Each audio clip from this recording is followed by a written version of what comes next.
Dans cette vidéo, vous allez apprendre comment coloriser dans Procreate, comment utiliser des formes géométriques et les ajuster à vos dessins, comment utiliser les grilles et l'outil Symmetry, comment utiliser aussi le Clipping Mask et animer vos dessins et bien plus encore.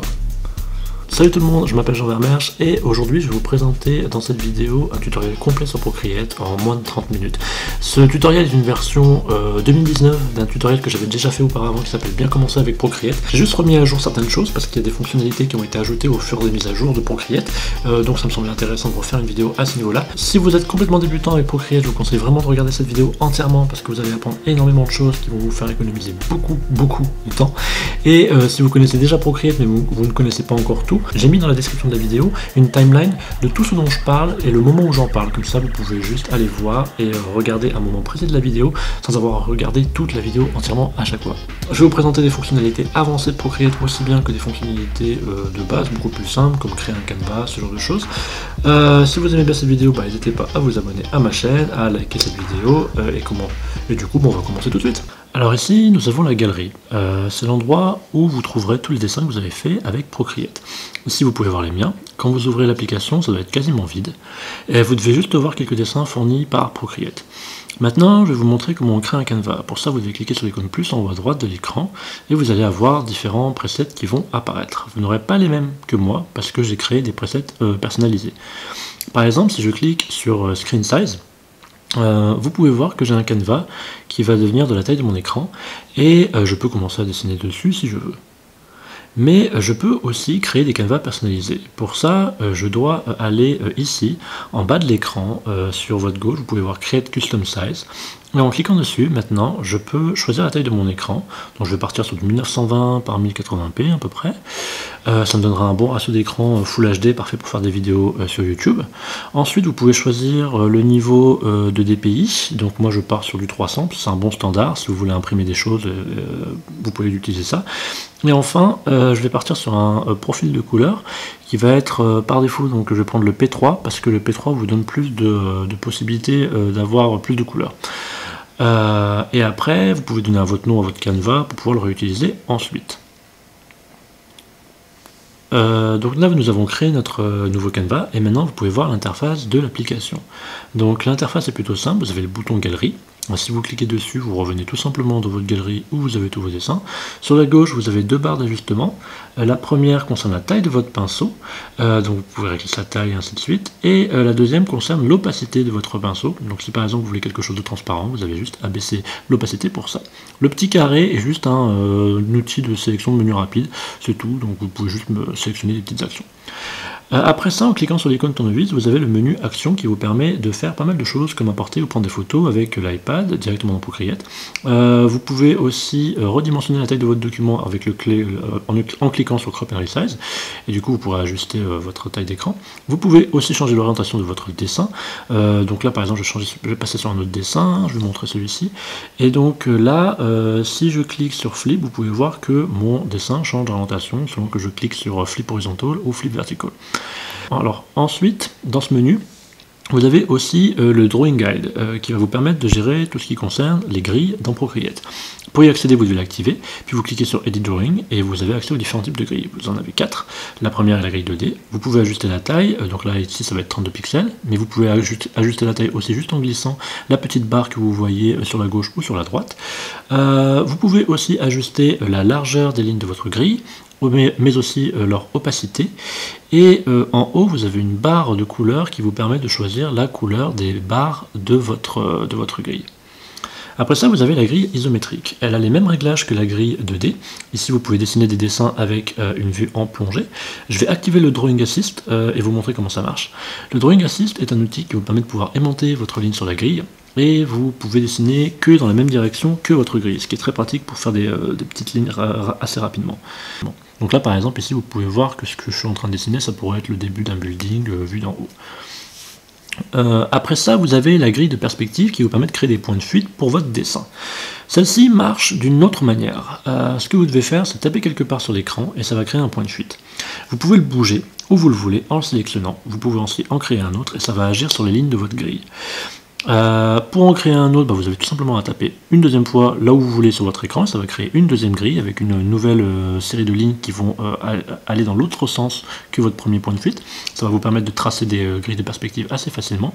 Et si vous voulez encore avoir un troisième point de fuite, vous pouvez en mettre un en haut ou en bas et le déplacer pareil comme vous en avez envie. C'est un outil pas vraiment parfait quand on cherche des nouveaux angles et qu'on a envie de justement faire quelque chose d'un petit peu différent. La dernière grille est aussi très différente, elle s'appelle symétrie. En termes de réglage, c'est le même contenu que les autres grilles, mais vous pouvez ajuster la taille, la couleur, etc. Mais vous avez aussi un nouveau menu qui est apparu en bas de l'écran avec différents types de symétrie. Vous avez vertical, horizontal, cadran et radial. Ça va vous aider à faire plein de choses différentes. Si vous choisissez la grille verticale, tout ce que je vais dessiner d'un côté de la grille va apparaître de l'autre côté de l'écran, ce qui peut être utile pour dessiner par exemple des visages, des portraits de face. Mais cette grille fonctionne aussi avec l'outil Quick Shape qui vous permet de pouvoir dessiner des formes géométriques rapidement. Par exemple ici, vous pouvez voir en haut de l'écran que Procreate a reconnu que j'ai dessiné un quadrilatère, et si je mets un doigt sur l'écran tout en tenant appuyé, mon quadrilatère va devenir un carré parfait. Quand j'enlève le stylet de l'écran, un menu apparaît appelé Edit Shape, et ce menu va me permettre d'ajuster ma forme à des formes géométriques spécifiques, ou bien librement en bougeant les points bleus apparaissant sur ma forme géométrique. Et je peux bouger ces points bleus comme je veux, et vous pouvez voir que tous les changements apparaissent sur l'autre côté de l'écran. Maintenant, on va passer à l'horizontale. L'horizontale fonctionne de la même manière, mais bon, donc du coup cette fois horizontalement. Après, du coup, donc vous avez cadran, qui va en fait séparer votre écran en 4, et tout ce que vous dessinerez sur un coin ira dans les autres parties de l'écran. Au passage, ce que je dessine n'a absolument aucun sens, c'est normal, c'est juste pour vous montrer un petit peu comment ça marche. Et donc là pareil, vous pouvez voir que donc je dessine mon cercle, et vous pouvez voir que voilà, je peux cliquer sur Edit Shape et ça fonctionne, ça permet de faire des symétries assez intéressantes. Ensuite, vous avez mon outil de symétrie préféré qui s'appelle Radial. La symétrie radiale va vous permettre de dessiner plein de choses sympas, comme par exemple des mandalas si vous aimez bien, ou juste créer des patterns bien sympas. Et vous pouvez voir que tout ce que je dessine maintenant à l'écran va se reproduire dans les autres parties de l'écran, et vous pouvez devenir très créatif avec cet outil. Maintenant, parlons des gestes dans Procreate. Il y a pas mal de choses que vous pouvez faire avec des gestes dans Procreate, comme une élimination par exemple. Pour ça, vous avez juste à taper avec vos deux doigts sur l'écran. Pour la refaire, vous avez à taper avec vos trois doigts sur l'écran, et ça annulera ce que vous venez d'annuler. Mais vous pouvez aussi copier et coller des éléments en glissant avec trois doigts du haut vers le bas quelque chose. Vous allez avoir un petit menu qui va apparaître, vous pouvez copier, et après vous pouvez créer un nouveau calque par exemple, et vous pouvez cliquer sur coller en refaisant la même chose, et ça va coller directement ce que vous avez sélectionné. Mais vous pouvez aussi faire ça dans d'autres canvas, donc pour ça vous pouvez en créer un en cliquant sur le plus, et ensuite vous avez juste à reglisser avec trois doigts du haut vers le bas, et vous pouvez cliquer sur Paste, et du coup ça va copier et coller votre sélection, ce qui peut être très pratique, et vous pouvez vous en servir pour plein d'occasions. Maintenant, parlons de comment organiser votre galerie. Ici, vous pouvez voir que j'ai pas mal d'illustrations qui sont déjà faites, comme par exemple ici des pages d'un projet de bande dessinée. Mais comment j'ai créé ces dossiers? En fait, c'est assez simple à faire. Je veux créer un dossier, je dois juste sélectionner un dessin, puis le bouger sur un autre dessin, et ça va créer un dossier. Après, je n'ai plus qu'à lui donner un nom, comme par exemple, on va dire Cats, juste en tapant sur Stack, et du coup, je vais pouvoir créer un nom comme ceci. Et si je veux changer l'image en couverture de mon dossier, tout ce que j'ai à faire, c'est tout simplement aller dans mon dossier et bouger l'image que je veux avoir en couverture en premier. Et si je veux déplacer un autre dessin dans ce dossier, j'ai juste à prendre mon dessin, le glisser dessus, ça va clignoter en bleu, et vous pouvez voir que maintenant, on peut bouger le dessin directement dedans. C'est aussi simple que ça. Alors ici, vous avez différents paramètres pour exporter votre travail. Vous pouvez le partager en format Photoshop, ou bien Procreate, PDF, PNG, JPEG, TIFF, mais aussi Animated GIF, mais ça on verra ça plus tard à la fin de la vidéo notamment.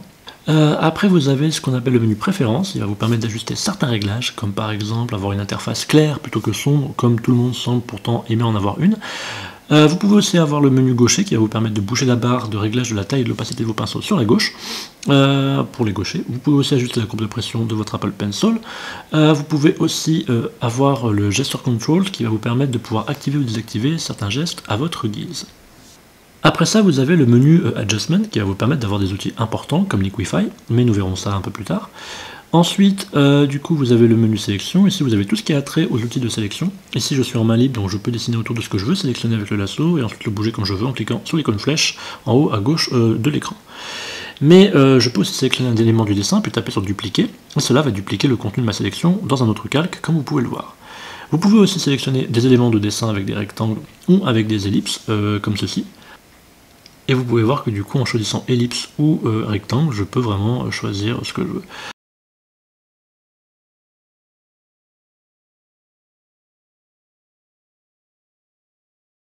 Ici vous avez tout ce qui a trait aux broches ou les pinceaux en français, donc vous avez déjà des galeries de broches fournies par Procreate, et vous pouvez choisir ce que vous voulez, en créer d'autres ou en importer.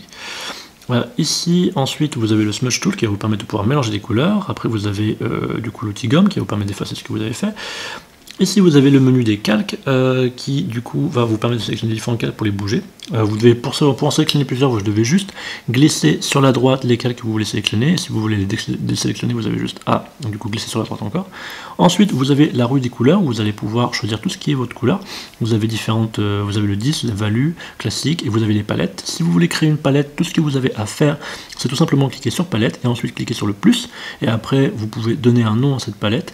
Et maintenant, toutes les couleurs que vous allez sélectionner dans la roue des couleurs, vous pourrez du coup les ranger dans cette palette pour pouvoir les retrouver beaucoup plus facilement. Ça peut être très simple, c'est une bonne manière d'organiser.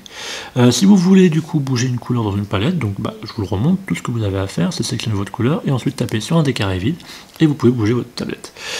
Maintenant, disons que je veux redessiner ce petit personnage. Je choisis un brush et je commence à dessiner. Les réglages que vous avez dans votre brush, le seul à se rappeler est celui-ci, Streamline. Vous pouvez voir qu'il est désactivé pour l'instant. Si je dessine sur mon personnage, vous pouvez voir que la ligne n'est pas harmonieuse, elle est un peu tremblante. Ce que je peux faire pour l'améliorer, c'est activer le Streamline. Vous allez voir que maintenant, quand je dessine, Streamline va forcer ma ligne à être harmonieuse. Et c'est beaucoup mieux comme ça. En fait, Streamline, ce que ça fait, c'est que ça vous permet d'imposer une force sur votre ligne qui va vous permettre de la lisser et donc d'avoir des lignes qui sont vraiment harmonieuses. Et donc là, maintenant, si je reprends mon dessin, vous pouvez voir que ma ligne est vraiment bien parfaite, harmonieuse, elle correspond parfaitement à ce que je veux faire. C'est un outil qui est vraiment très utile quand vous voulez faire de l'illustration dans Procreate, parce que c'est quelque chose qui va vous faire économiser beaucoup de temps et qui va avoir un très bon rendu dans votre dessin. Pour moi, c'est une des choses vraiment importantes à savoir dans Procreate, c'est un des éléments essentiels. Ensuite, j'ai déjà mentionné, mais vous avez l'outil Quick Shape, j'y reviens parce que c'est un outil important. Donc si vous dessinez une forme et que vous restez le stylet appuyé sur l'écran, vous pouvez voir que cette forme devient une forme géométrique. Et si vous cliquez avec un doigt sur votre écran pendant que vous restez appuyé avec le stylet sur l'écran, vous pouvez voir que cette forme devient un cercle parfait. Et en fait, c'est comme ça que fonctionnent les outils géométriques dans Procreate. Vous pouvez dessiner n'importe quoi et ensuite ça va pouvoir vous faire une forme géométrique. Ensuite, quand vous relâchez, vous avez Edit Shape. Et donc dans Edit Shape, vous pouvez par exemple ici choisir entre ellipse ou circle. Et une fois que vous cliquez sur un des deux choix, vous avez ensuite des petits points bleus qui apparaissent sur votre ligne. Et vous pouvez vous servir de ces points bleus pour les réajuster et pouvoir ainsi ajuster vos formes géométriques à des éléments de votre dessin facilement. Comme par exemple ici, le visage de mon personnage. Et cet outil fonctionne aussi avec des formes vraiment très bizarres, comme par exemple celle-ci. Vous pouvez voir que du coup, quand je reste appuyé, ça marche. Et en cliquant sur Edit Shape, vous pouvez voir que du coup, je peux redéplacer tous les éléments de ligne de ma forme. Maintenant, je vais vous montrer comment on fait une ligne droite. Alors pour ça, vous avez juste à dessiner une ligne, restez appuyé sur l'écran et vous allez voir que votre ligne va devenir droite. Si vous mettez un doigt sur l'écran, ça va aimanter votre ligne à un angle précis, un angle droit, je veux dire. Et ensuite, quand vous cliquez sur Edit Shape, vous pouvez ajuster la longueur de votre ligne, ou vous pouvez aussi du coup choisir un arc, et dans ce cas-là, vous pouvez tout simplement dessiner un arc et ça marchera. Alors disons maintenant que je veux changer la couleur de fond de mon arrière-plan. Comment je fais? Je peux choisir un cal, choisir une couleur, et ensuite en glissant la couleur sur le cal, ça va le remplir entièrement. Ici vous pouvez voir que mon personnage n'est pas rempli parce que je l'ai mis sur référence, mais ça je parlerai de ça plus tard.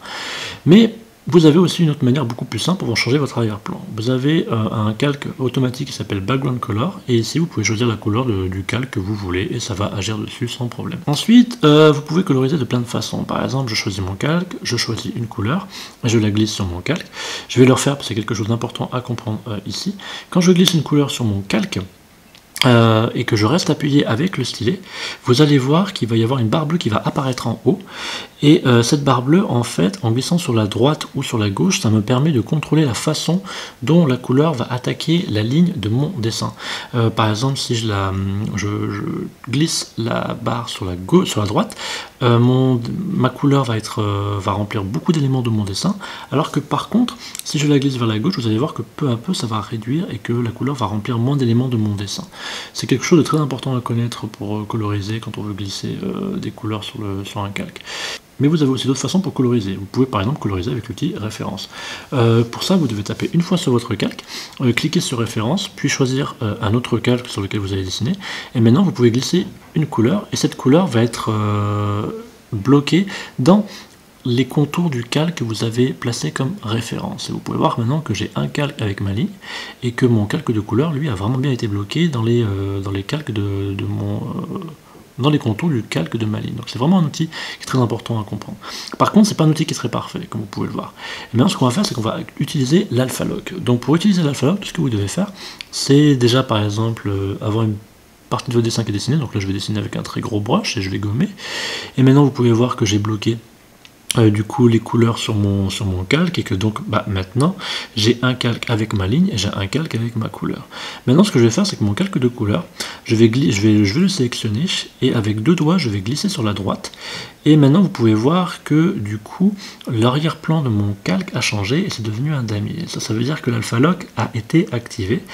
Et maintenant ce que ça veut dire, c'est que globalement si je choisis une autre couleur, et bien en colorisant sur ce calque, je vais pouvoir coloriser uniquement dans les pixels qui ont déjà été remplis, donc uniquement là où il y a de la couleur. Si je dessine à côté, ça ne va pas marcher. Et donc là, vous pouvez voir que vraiment tout est contenu que à l'intérieur de mon calque de couleur.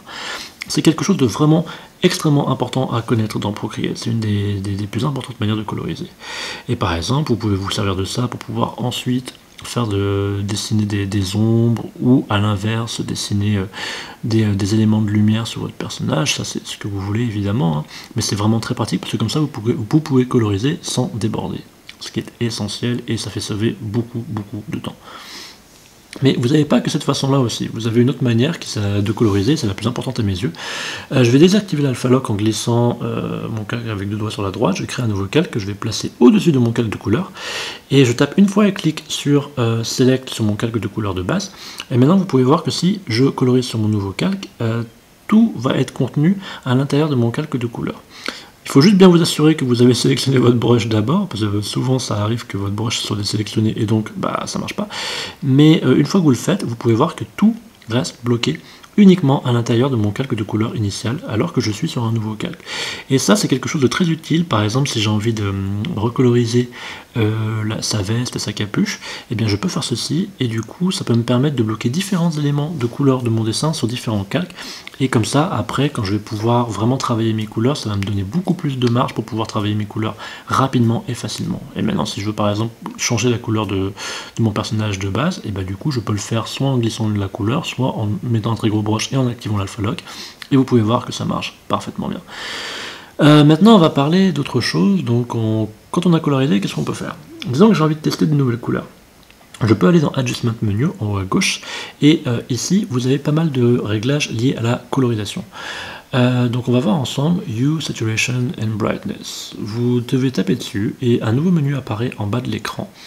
Vous avez des barres que vous allez pouvoir ajuster en les glissant de gauche à droite, une pour le Hue, une pour la saturation et évidemment une pour Brightness. Et vous pouvez voir qu'en les bougeant ça change vos couleurs. Si vous n'aimez pas le résultat, vous pouvez toujours revenir à votre résultat de base en cliquant sur Reset. Avec Color Balance, vous allez pouvoir agir sur vos couleurs en ajustant trois paramètres, Highlight, Midtones et Shadow. Ça se présente de la même manière que Hue, Saturation and Brightness. Vous cliquez sur les barres de gauche à droite et si vous n'aimez pas le résultat, vous pouvez tout annuler en cliquant sur Reset. Encore une fois, c'est assez utile pour pouvoir ajuster ces couleurs comme on veut. Ensuite, on va voir les réglages de la courbe de couleur. Vous avez une courbe et vous pouvez la sélectionner et cela va créer des points bleus sur cette même courbe. Et vous allez pouvoir bouger cette courbe et cela va jouer sur les couleurs que vous avez sélectionnées sur la droite de votre écran. Composite signifie que vous sélectionnez tout le champ de couleurs disponible sur votre calque et vous pouvez créer des nouveaux points pour avoir plus de réglages disponibles. Mais vous pouvez aussi utiliser les couleurs primaires sur la droite et sélectionner chacune d'entre elles pour en changer la courbe. Et si vous n'êtes pas satisfait du résultat, encore une fois, vous pouvez juste revenir en arrière en cliquant à nouveau sur Reset et vous revenez à votre couleur de départ. Encore une fois, un outil très important à connaître quand on ne sait pas trop comment coloriser. Ensuite, si vous voulez sélectionner une couleur, vous avez juste à rester appuyé sur le doigt sur l'écran, comme ça, et une nouvelle couleur va apparaître dans la roue des couleurs en haut. Donc si je tape là, vous voyez qu'ici la couleur change. C'est aussi simple que ça pour sélectionner une couleur, et après vous pouvez la bouger dans la palette que vous voulez. Une autre chose à savoir au niveau des couleurs, c'est que vous avez des blend modes. Alors d'abord je vais sélectionner un autre dessin, on va voir celui-là. Si je clique sur un calque, vous pouvez voir une lettre N sur la droite de chaque calque. Vous pourrez régler ici les blend modes. Alors comment ça marche? Globalement, un blend mode réagit aux couleurs des autres calques qui se trouvent autour. Selon le blend mode que vous avez choisi, vous allez enlever ou rajouter un pourcentage de couleur, d'ombre, de lumière, d'opacité selon les blend modes que vous avez choisis. Donc si je clique sur un des blend modes disponibles, vous allez voir que les couleurs de mon calque vont changer en fonction des couleurs qui se trouvent autour. Donc là, par exemple, je vais zoomer. Ça va être beaucoup plus simple, du coup pour beaucoup plus simple. Ah non, non, pas toi Siri. Ça va être beaucoup plus simple pour que vous puissiez voir le résultat. Donc si je clique sur un des calques que je veux travailler, vous pouvez voir que le blend mode peut en changer la couleur, l'opacité, etc. Et vous avez des sous-menus en bas de l'écran, vous pouvez choisir tout un tas de trucs. Oh, et j'aime beaucoup celui-là actuellement, il est super joli. Il donne un petit côté un petit peu rétro, vous savez, un petit côté un peu vieille photo, tout ça, c'est vraiment pas mal, j'aime bien. Et si vous n'aimez pas les choix, vous avez juste à cliquer sur normal et vous revenez à votre point de départ. Une autre chose à connaître est la possibilité de créer des layers masques pour rajouter de la texture. Pour ça, je vais vous présenter Baby Boy. Bonjour. Et je vais utiliser Baby Boy pour créer de la texture pour un de mes personnages. Je vais retourner dans la galerie et choisir un dessin. Donc là, je vais prendre par exemple un de mes chats, on va dire. Je vais détacher mon iPad de sa cover. Je vais cliquer ensuite sur l'icône tournevis dans le menu en haut à gauche.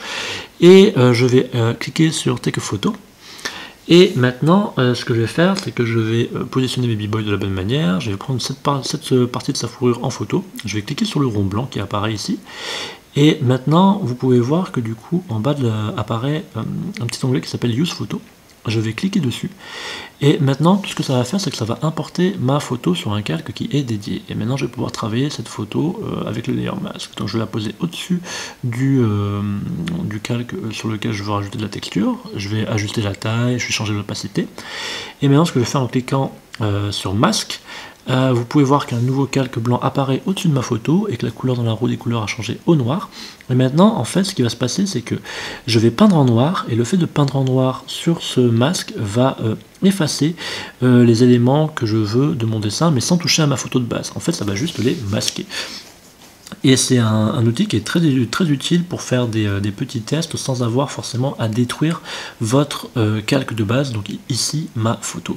Vous pouvez voir en cliquant sur le calque que la couleur noire apparaît bien et que donc ça marche vraiment bien de cette façon-là. Et ensuite, donc là ce que je vais faire, c'est juste que je vais tout gommer. Une fois que tout est gommé, je vais rechanger l'opacité et maintenant je vais m'amuser avec les blend modes.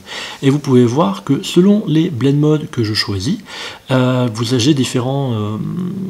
Vous pouvez voir que selon les blend modes que je choisis, je peux avoir différents effets de texture qui peuvent apporter quelque chose de particulièrement intéressant à mon dessin.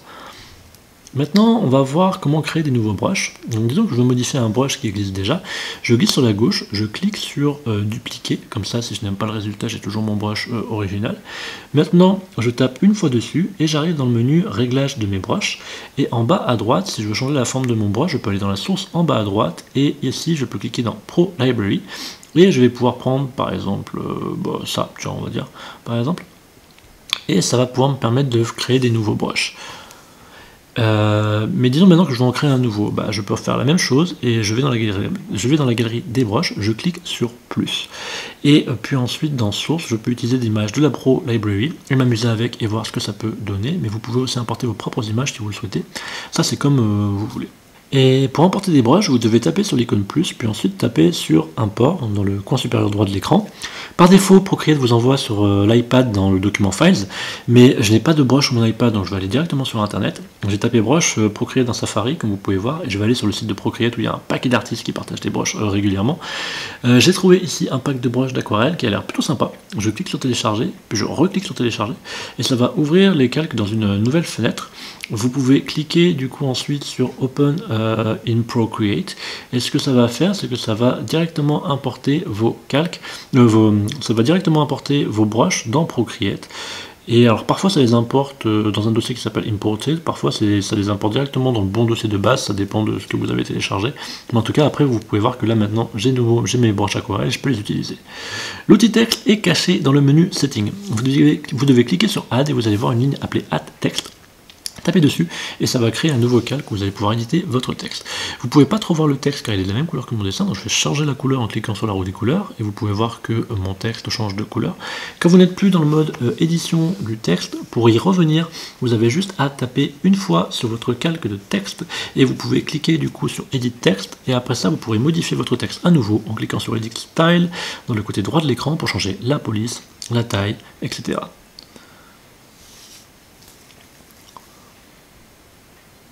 Si vous voulez fusionner des calques ensemble, tout ce que vous devez faire, c'est pincer les calques que vous voulez fusionner, et tous les calques qui se trouveront entre les calques que vous pincez seront fusionnés.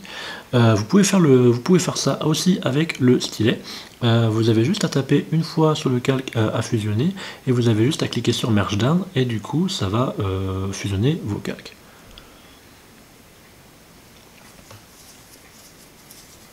Maintenant, je vais vous montrer comment le menu sélection fonctionne. Alors, je tape sur l'icône flèche en haut à gauche et vous pouvez voir qu'un nouveau menu apparaît en bas et on peut voir Distort. Distort est un outil qui va vous permettre de tordre votre dessin comme vous le voulez, comme vous le voyez à l'écran. Vous pouvez créer quelques effets qui peuvent être sympas selon ce que vous voulez faire et si vous n'aimez pas, vous cliquez sur Reset pour revenir à votre calque de départ. Ensuite, on va voir ensemble le Warp Tool. Ici, je suis par défaut sur Interpolation, et si je bouge un des points bleus se présentant sur la grille, ça bouge mon dessin comme si c'était une feuille de papier. Je peux taper sur Reset pour annuler, mais je peux aussi bouger à l'intérieur de la grille qu'Interpolation a créée, mais c'est pas assez précis pour moi. Donc ce que je vais faire, c'est que je vais en fait du coup choisir un autre mode qui s'appelle Advanced Mesh en bas à gauche de l'écran. Et en fait, ce que ça va faire, c'est que ça va créer plein de petits points bleus que je vais pouvoir bouger comme je veux pour pouvoir ajuster ou déformer mon dessin comme je le veux, à ma guise, d'une manière beaucoup plus précise. C'est quelque chose qui peut être très utile pour pouvoir faire des petites déformations ou pour pouvoir corriger des erreurs que vous avez fait dans votre dessin. Ensuite, on va revenir dans l'Adjustment Menu et je vais choisir Liquify. Alors si je tape une fois dessus, un nouveau menu apparaît en bas de l'écran. Vous pouvez choisir la taille de votre effet, la pression. Je vais vous montrer comment ça marche sur le ballon. Si je choisis Push, tant que je reste appuyé à l'écran, ça va tordre mon ballon dans la direction dans laquelle j'appuie. Si j'appuie sur Twirl Right, ça va tourner mon ballon et ce qui se trouve autour sur la droite. Si j'appuie sur Twirl Gauche, ça va faire exactement pareil, mais du coup sur la gauche, évidemment. Vous pouvez aussi voir que ça va faire ça avec tout ce qui trouve sur le calque, hein, donc je peux choisir aussi Pinch, et donc ça va rendre mon ballon plus petit. Je peux aussi faire pareil sur Charline, mon personnage, vous pouvez voir sa tête se réduit aussi. Ensuite il y a Expand qui va faire l'exact opposé de Pinch. Ensuite vous avez Crystal qui va cristalliser les bords de mon dessin, c'est pas un effet dont je suis super fan, mais bon au moins comme ça vous le connaissez. Puis après vous avez Edge et Reconstruct, mais bon c'est pas forcément des choses super intéressantes à connaître. Enfin, on va pouvoir aussi voir le clipping mask. Pour ça, je vais revenir sur un autre dessin pour vous montrer comment ça marche. Donc ici, j'ai différents calques. Disons que je veux que le calque des arbres se trouve à l'intérieur du calque de ma lune jaune. Ce que j'ai à faire, c'est tout simplement de placer mon calque au-dessus de celui de mon calque de la lune jaune. Je tape une fois dessus, et ensuite je vais dans Clipping Mask. Et maintenant, vous pouvez voir que mon calque des arbres est contenu dans mon calque de la lune jaune, ce qui est très utile pour faire quelques effets. Et donc si je rends invisible mon calque de la lune, vous pouvez voir que mon calque d'arbre devient invisible lui aussi. Si je veux déclipper, j'ai juste à clipper une fois sur mon calque d'arbre, et je clique sur Clipping Mask encore une fois, et ça va déclipper mon calque. Et je peux évidemment faire pareil avec mon calque de la lune. Je peux le mettre au-dessus de mon calque d'arbre, cliquer sur Clipping Mask, et maintenant ma lune est contenue dans mes arbres. C'est quelque chose qui est très sympa pour faire des effets, notamment quand vous faites du texte. Et enfin, nous allons voir Animated GIF. Donc Procreate va lire tous les calques qui sont visibles depuis le bas vers le haut. Tous les calques invisibles ne seront pas lus. Et ici, je vais faire une animation de marche. Je vais replacer chacun de mes calques l'un sur l'autre pour créer une animation de marche qui peut du coup pouvoir tourner en boucle. Je vais ensuite la redimensionner. Et maintenant, ce que je vais faire, c'est que je vais du coup cliquer sur l'icône tournevis qui se trouve en haut de l'écran à gauche. Et je vais ensuite aller dans Share. Et dans Share, vous pouvez voir en bas de votre menu qu'il y a Animated GIF. Et maintenant, vous pouvez voir l'animation que j'ai faite. Et du coup, cette animation, vous pouvez régler le taux d'image par seconde, jusqu'à 24 par exemple. Et vous pouvez cliquer sur Full Resolution qui va vous permettre de pouvoir exporter votre animation. Ou aussi, vous pouvez cliquer sur PNG Files qui va vous permettre de pouvoir découper chaque calque de votre animation sur une image séparée. Voilà, cette vidéo est finie, j'espère qu'elle vous a plu. Si c'est le cas, n'hésitez pas à lâcher un pouce bleu et à vous abonner à ma chaîne si vous n'êtes pas déjà abonné. Je fais des vidéos régulièrement et c'est toujours au niveau du dessin. Quant à moi, je vous remercie d'avoir regardé cette vidéo. Je vous retrouve bientôt et d'ici là, n'oubliez pas, prenez le temps de créer.